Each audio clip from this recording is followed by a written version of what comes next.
Bom dia, André. Bom dia, meus amigos do Redação. Você dizer aqui, tentar achar alguma coisa diferente é difícil. Eu acho que o tom do momento é o seguinte, a gente não está nem andando em círculos com relação à seleção brasileira. Está completamente estacionado. Quem foi ver um time de futebol ontem à noite, ou quem viu pela televisão, obviamente, não viu o time. Nós vimos 11 jogadores, alguns deles tentando mostrar um pouquinho mais de serviço para ver se arrumam um lugar na convocação. E em nenhum momento nós vimos jogo coletivo, em nenhum momento nós vimos uma equipe funcionando minimamente como tem que ser um time de futebol. É claro que quando a gente fala em seleção brasileira, a gente fala em convocação dos melhores jogadores, cada um tem a sua opinião, a sua observação, e isso acaba ficando latente quando nenhuma lista é igual. Mas um mínimo de time é necessário.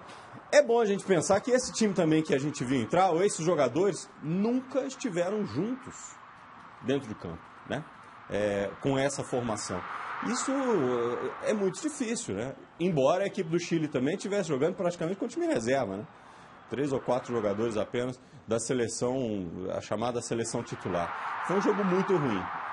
Eu diria que 90% do tempo a torcida estava absolutamente correta com as suas manifestações. O time jogou muito, muito mal. Deu tristeza e desamparo e uma sensação de que não é nem andando em círculos. E deu uma certa sorte no apito, Bob, porque quando estava 1-1, houve um pênalti claro e ignorado a favor do Chile, como a gente mostrou agora.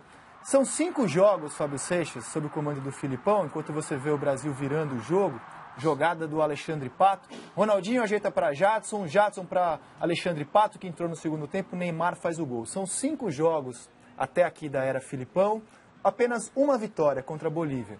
O que nós mostramos ontem, pelo menos para mim, foi mais ou menos o que a gente vem mostrando nos últimos jogos. Ou seja, não vi nem avanços e nem passos para trás. Eu vi mais ou menos o mesmo futebol ruim que a seleção vem mostrando já há algum tempo, enquanto você vê o golaço de Vargas. E você, o que entende deste começo de era Filipão, Fábio Seixas? 5 jogos, uma vitória. Entendo que a gente está muito mal, né? A gente ouve aí os gritos de olé na torcida chilena. Então eu vou começar por essas vaias e por esses gritos de olé.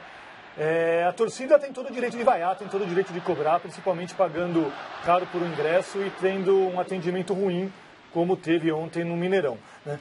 Essas vaias tem muito da farra de torcedor, então antes de ser algo organizado, de ser um protesto ali, tem muito de farra, então o cara começa a vaiar, o sujeito do lado acha que é divertido vaiar e começa a vaiar. Quem já foi no estádio de futebol sabe que as coisas funcionam assim. Teve muito clubismo ontem também no Mineirão, então a dupla de zaga, a gente tinha ali um zagueiro do Cruzeiro, o Dedé, e um zagueiro do Atlético Mineiro, o Hever. Enfim, e isso acabou polarizando ali a torcida, então muitas vezes o Dedé era vaiado, o Hever era vaiado, então teve bastante de clubismo. Por isso que eu disse que 90%. Então teve muito de clubismo também, e tem também uma certa falta de cultura, eu acho, do torcedor brasileiro, e aí em 2 aspectos. Primeiro, uma falta de cultura com esses novos estádios, né, com essas novas arenas. Então a questão do torcedor não respeitar o lugar para sentar, enfim, um lugar marcado. E aí um pênalti, só um pouquinho rapidamente, um pênalti também ignorado para a seleção brasileira. E um lance absurdo de impedimento, absurdo mesmo, marcado contra o Chile no apagar das luzes, ou seja, a arbitragem também foi muito mal ontem, um pouquinho pior para o Chile. Desculpa te interromper, Fábio. Não, tá certo, mas o que eu dizer que existe essa falta de cultura do torcedor, primeiro com essas novas arenas, em como funcionam essas novas arenas, e depois em relação à seleção brasileira. O torcedor brasileiro hoje está desacostumado a ver a seleção brasileira. Você escreveu outro dia numa rede social, o Brasil não vai jogar em Londres dessa vez, né? A Inglaterra vai se sentir estranha jogando no Brasil. O torcedor brasileiro... O Brasil vai se sentir estranho jogando no Brasil. E a Inglaterra, né, também, porque está suada sempre a receber o Brasil lá, né? O Brasil joga com todo mundo. Jogamos fora de casa ontem, né? Porque Londres, inclusive nas placas de publicidade, o anúncio Brasil Global Tour, em inglês, né? Foi um jogo...